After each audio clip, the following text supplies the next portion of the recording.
कहावा में फूलेला बेलिया तो कहावा गमक जाला। कहावा के हउए भंवरवा तो सब रस चूसी गइले। कहावा में फूलेला बेलिया तो कहावा गमक जाला। कहावा के हउए भंवरवा तो सब रस चूसी गइले हो।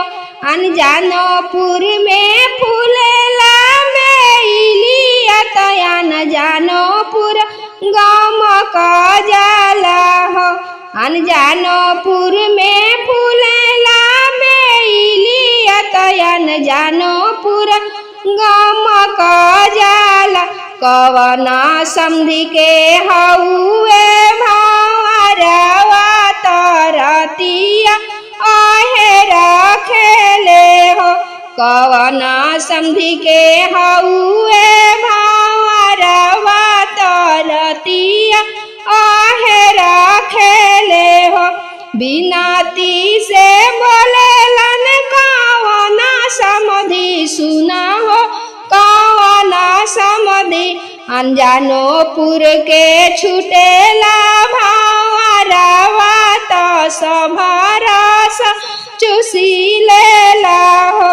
अनजानपुर के छुटेला भंवरवा तो सब रस चूसी लेला हो।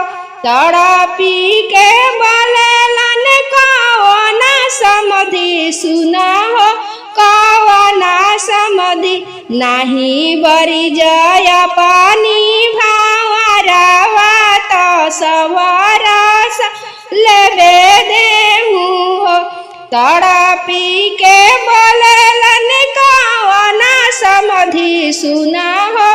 कवन समधि नाही बरी जय पानी भंवरवा तो सब रस लेबे दे।